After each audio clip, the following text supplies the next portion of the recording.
Hi everyone. आज हम discuss करने वाले हैं joint stock company in detail which is important for every class अगर आप कॉमर्स स्ट्रीम से रिलेटेड हैं। जॉइंट स्टॉक कंपनी के अंदर आपको सबसे इम्पॉर्टेंट चीज़ याद रखनी है एक्ट। कंपनी का एक्ट है 1956 जो कि अमेंड हो गया था 2013 में। तो अभी जो भी हम इसके रूल्स एंड रेगुलेशंस प्रोविजन सब करते हैं वो हम करते हैं 2013 के अकॉर्डिंगली। दो तरह की हमारे पास कंपनीज होती हैं, एक होती है प्राइवेट लिमिटेड, एक होती है पब्लिक लिमिटेड। पहले बात करते हैं प्राइवेट लिमिटेड के बारे में। प्राइवेट लिमिटेड कंपनी वो है जिसमें आप प्राइवेटली कंपनी को चला रहे हैं, पब्लिक सब्सक्रिप्शन के लिए आप अलाउड नहीं हैं। मिनिमम जो पेड अप कैपिटल है एक कंपनी शुरू करने से पहले, प्राइवेट कंपनी शुरू करने से पहले, वो है 1 लाख। 1 लाख तो मतलब मिनिमम होना ही चाहिए। और जो मैक्सिमम नंबर ऑफ मेंबर्स हैं आपकी कंपनी के वो 200 से ज़्यादा नहीं हो सकते। जो मैक्सिमम नंबर कितना हो सकता है 200। और मिनिमम भी मैं यहाँ पे लिख देती हूँ, यहाँ पे लिखा भी हुआ है वैसे मैंने, एटलीस्ट 2। तो मिनिमम नंबर ऑफ मेंबर्स एक प्राइवेट कंपनी के कितने हैं 2 और मैक्सिमम कितने हैं 200। ये कोई भी आप कॉम्पिटिटिव एग्जाम देते हैं एमसीक्यू के अंदर ये आपको पूछा जा सकता है, चाहे आप यूजीसी का दे रहे हैं, सीए फाउंडेशन का दे रहे हैं। तो इस चीज़ को आपको याद रखना है। 3 क्वेश्चंस इसमें बन रहे हैं, minimum number of members, maximum number of members और जो आपकी पेड अप कैपिटल है वो कितनी होनी चाहिए 1 लाख। थर्ड क्वेश्चन आपका बनता है 1 लाख। तो ये तीनों ही आपको पता होने चाहिए। और उसके अलावा आपको ये भी पता होना चाहिए कि जो प्राइवेट लिमिटेड कंपनी है वो पब्लिक से पैसे रेज नहीं कर सकती, तभी तो वो प्राइवेट लिमिटेड है ना। ठीक हो गई बात। अब बात करते हैं पब्लिक लिमिटेड के बारे में। पब्लिक लिमिटेड कंपनी में जो मिनिमम नंबर ऑफ मेंबर्स हैं वो कितने हैं 7। याद रखना है मिनिमम नंबर कितना है 7। प्राइवेट में कितना था 2। और इनकी जो मिनिमम पेड अप कैपिटल है वो है हमारे पास 5 लाख की। उधर कितनी थी 1 लाख की। और मैक्सिमम नंबर की बेटे कोई लिमिट नहीं है इसके अंदर, क्योंकि ये पब्लिक लिमिटेड कंपनी है, पब्लिक से आप सब्सक्राइब करा रहे हैं तो पब्लिक की तो फिर क्या ही लिमिट है। तो इसमें मैक्सिमम नंबर की कोई लिमिट नहीं है। अब इसमें भी आपके अगर मैं कॉम्पिटिटिव एग्जाम के पॉइंट ऑफ व्यू से बात करूँ तो 3 क्वेश्चन बन गए। Minimum number 7, minimum paid up capital 5 lakh और मैक्सिमम की कोई लिमिट नहीं है। और जो इनके शेयर्स हैं वो फ्रीली ट्रांसफरेबल होते हैं। मान लो मैंने रिलायंस पब्लिक लिमिटेड कंपनी का शेयर खरीदा, after some time I want to transfer, I want to sell, तो मैं उसको आराम से कर सकती हूँ, मुझे कोई रिस्ट्रिक्शन नहीं है। लेकिन प्राइवेट में आप नहीं कर सकते हैं। प्राइवेट कंपनी में आप शेयर्स को फ्रीली ट्रांसफ़र नहीं कर सकते हैं, क्योंकि वो प्राइवेट लिमिटेड कंपनी है, ऑलरेडी इतने रिस्ट्रिक्टेड से मेंबर हैं 200, तो उसमें आप इतना फ्रीली मूव करने का चांस मेंबर्स को नहीं दे सकते। अब हम इनके फीचर्स की बात करेंगे। देखिए कंपनी एक ऐसा टॉपिक है जो 11th से लेके till your post graduation till all the competitive, चाहे आप सीए करते हैं सीएस करते हैं, हर जगह यूज़ होगा। तो अगर आपको फीचर्स क्लियर हो जाते हैं तो आपको कंपनी काफ़ी हद तक क्लियर हो जाएगा। इनकॉर्पोरेटेड एसोसिएशन, अगर आप कंपनी, आप देखिए इस पॉइंट ऑफ व्यू से सोचिए कि आप खुद से कंपनी शुरू करना चाह रहे हैं। तो मान लीजिए आप कंपनी शुरू करना चाह रहे हैं तो आपको पहले उसको रजिस्टर कराना पड़ेगा कंपनीज एक्ट के अंदर। मैं ऑलरेडी बता चुकी हूँ, अब ये एक्ट अमेंड होकर 2013 बन चुका है।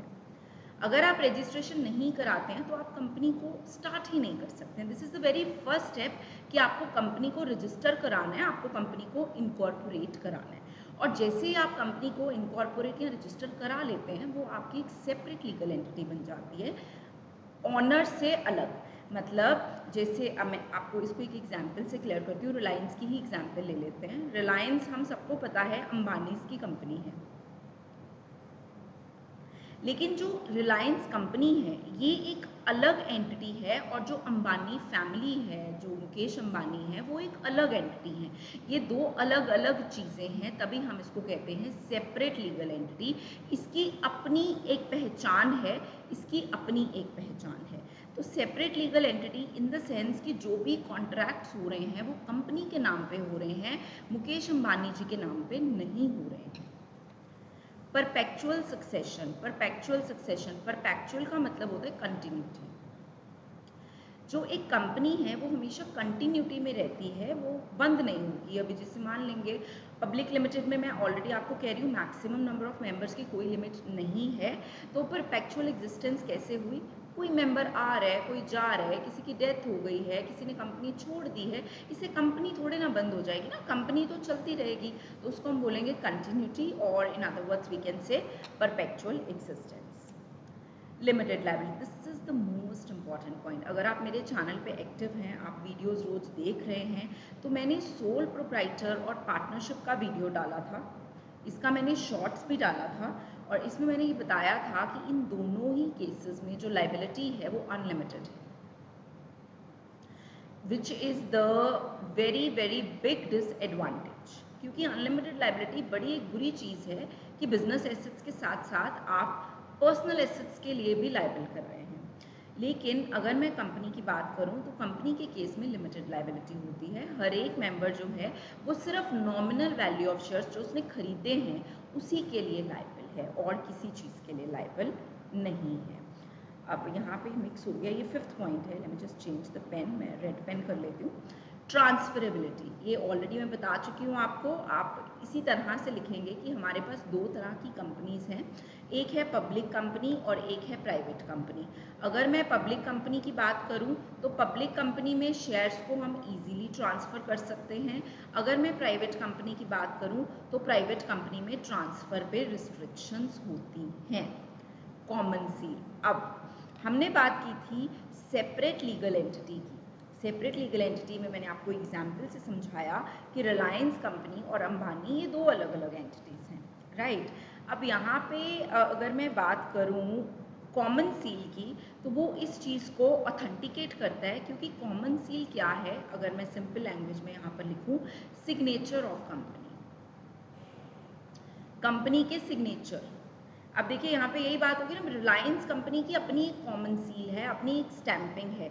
जब तक वो स्टैंपिंग नहीं लगेगी रिलायंस के नाम पे, आप किसी भी कॉन्ट्रैक्ट में एंटर या एग्जिट नहीं कर सकते हैं। ठीक हो गया, ये सारे हम फीचर्स कर रहे हैं, इसके बिना कंपनी का मीनिंग अधूरा है। उसके बाद ये अब 7th पॉइंट बन जाएगा, separation of ownership and control. ये बड़ा इंपॉर्टेंट है।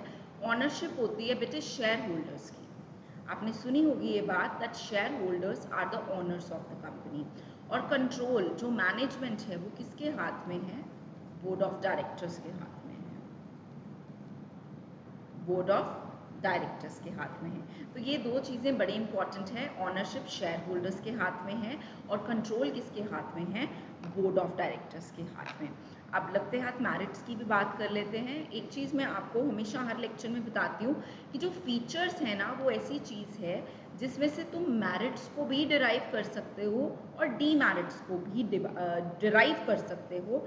मेरिट्स क्या हैं, एडवांटेजेस मतलब पॉजिटिव पॉइंट्स, और डीमेरिट्स क्या हैं, डिसएडवांटेजेस मतलब नेगेटिव पॉइंट्स। तो आइए पॉजिटिव नेगेटिव पॉइंट्स को एक बार डिस्कस करते हैं। Merits, first limited liability. मैंने आपको बोला कि अगर मैं सोल प्रोप्राइटर और पार्टनरशिप से कंपेयर करूं तो यार ये बहुत फ़ायदे का सौदा है, इसमें लिमिटेड लायबिलिटी है, उसमें तो अनलिमिटेड लायबिलिटी होती है ना, which is a very big disadvantage. Easy transferability है, पब्लिक के केस में इतनी कोई मुश्किल नहीं है। ऐसा नहीं है कि आपने कंपनी में कुछ बाय कर लिया तो अब आप रिजिड ही हो गए, रिस्ट्रिक्टिव हो गए, ऐसी कोई चीज़ नहीं होती है। परपेचुअल एग्जिस्टेंस, ये हमने फीचर किया था कि कंटिन्यूटी रहती है, तो ये अच्छी बात है ना, अच्छी बात है ना कि कंटिन्यूटी है, चेंज ऑफ मेंबरशिप के साथ कंटिन्यूटी ऑफ कंपनी में कोई फ़र्क नहीं पड़ रहा है। स्कोप ऑफ एक्सपेंशन का बहुत इसमें स्कोप है, क्योंकि आप अनलिमिटेड नंबर ऑफ मेंबर से कैपिटल को रेज कर रहे हो, specifically in the case of public limited company. तो आप सोच सकते हैं कि आपके पास कितना पैसा आने का चांस है, क्योंकि कंपनी एक्ट के अकॉर्डिंगली पब्लिक लिमिटेड कंपनीज में तो कोई लिमिट ही नहीं है। प्रोफेशनल मैनेजमेंट, अब देखिए प्रोफेशनल मैनेजमेंट एक कंपनी में नेचुरली अगर वो कोई हायर लेवल पे कोई भी पर्सन्स को एंगेज कर रहे हैं तो बहुत ही हाईली क्वालिफाइड एक्सपर्ट्स को रखेंगे, जैसे IIM से MBAs करे हुए हैं या बहुत एक्सपर्टीज़ है, बहुत एक्सपीरियंस है। तो इतना प्रोफेशनल मैनेजमेंट कंपनी में है तो कंपनी तो फिर तरक्की करेगी ना। लिमिटेशंस की अगर मैं बात करूं तो it's very difficult to start a company. अगर आप आज सोच रहे हैं कि मैंने कंपनी शुरू करनी है, इट्स वेरी लॉन्ग प्रोसेस। मैं एक वीडियो लेकर आऊँगी जिसमें कि हम फॉर्मेशन ऑफ कंपनी के बारे में बात करेंगे। यही आप सोल प्रोप्राइटर या पार्टनरशिप शुरू करते हैं तो it's very easy to start, लेकिन ये बहुत एक्सपेंसिव, बहुत टाइम कंज्यूमिंग और बहुत सारी लीगल फॉर्मेलिटीज़ होती हैं। सीक्रेसी आप इसमें मेंटेन नहीं कर सकते हैं क्योंकि आपको अकाउंट्स को पब्लिश करना होता है और ये लीगल रिक्वायरमेंट है। इसके बिना कंपनी नहीं चलेगी। आपको पब्लिक के लिए अपने फाइनेंशियल स्टेटमेंट्स को दिखाना होता है क्योंकि वो आपकी कंपनी में इन्वेस्ट कर रही हैं। तो इन्वेस्ट वो इसीलिए कर रहे हैं क्योंकि वो आपके फाइनेंशियल स्टेटमेंट्स को देख रहे हैं। वो देख रहे हैं कि क्या कंपनी प्रॉफिट में है, क्या उसका फर्दर प्रॉफिट में रहने का चांस है, तभी तो वो आपकी कंपनी में इन्वेस्ट करेंगे ना। कॉम्प्लेक्सिटी, ये देखिए अब सेम पॉइंट है लीगल फॉर्मेलिटीज़ वाला ही, कि अगर आप एक कंपनी को बनाना चाहते हैं तो इसमें बहुत सारा टाइम, बहुत सारा एफर्ट, बहुत सारी नॉलेज चाहिए। आपको पूरा कंपनी एक्ट आपको पता होना चाहिए, आपको छोटे छोटे माइन्यूट डिटेल्स पता होने चाहिए कंपनी को शुरू करने से पहले।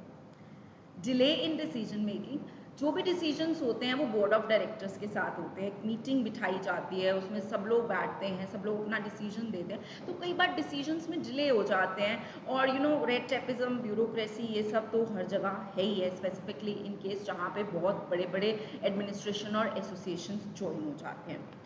ओलिगार्चिक मैनेजमेंट कैसे, ये बड़ा इंपॉर्टेंट और ये MCQ भी आ सकता है। ओलिगार्चिक मैनेजमेंट में क्या होता है कि जैसे कंट्रोल, और अगर मैं बात करूं कि मैनेजमेंट जो है, कंट्रोल जो है वो बोर्ड ऑफ डायरेक्टर्स के हाथ में है और जो ओनरशिप है वो शेयर होल्डर्स के हाथ में है।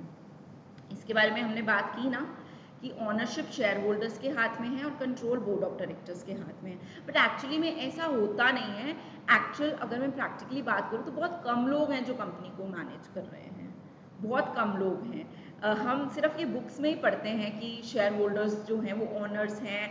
अब आप किसी कंपनी में इन्वेस्ट करेंगे, वो आपसे कुछ पूछ थोड़े ना रहे हैं। So that is why sometimes it happens that it is actually managed by few people and sometimes they take decisions keeping in mind their personal interest, तो उससे थोड़ा सा फिर जो है ना गड़बड़ सी हो जाती है। कॉन्फ्लिक्ट इन इंटरेस्ट, नेचुरल सी बात है, इतनी बड़ी कंपनी है तो कई बार एम्प्लॉयज़ में कॉन्फ्लिक्ट हो जाता है सैलरी को लेकर, कंज्यूमर्स में कॉन्फ्लिक्ट हो जाता है कि उनको अच्छी क्वालिटी नहीं मिल रही। सो क्योंकि बहुत सारे लोग हैं, बहुत सारे लोग के बहुत सारे इंटरेस्ट्स हैं, सब लोगों को सेटिस्फाई नहीं कर पाते हैं हम, तो इसलिए कॉन्फ्लिक्ट इन इंटरेस्ट जो है ये पॉइंट बन जाता है in the limitations. Thank you so much everyone. I hope the topic is clear. I repeat once again, this topic is for everyone जो लोग कॉमर्स स्ट्रीम से रिलेटेड है। Thank you so much. If you like the lecture, आप एक बार channel को subscribe ज़रूर कर लेना क्योंकि channel is very active in giving such kind of videos जो लोग कॉमर्स फील्ड से रिलेटेड हैं। So this is doctor Nitika signing off. Thank you so much.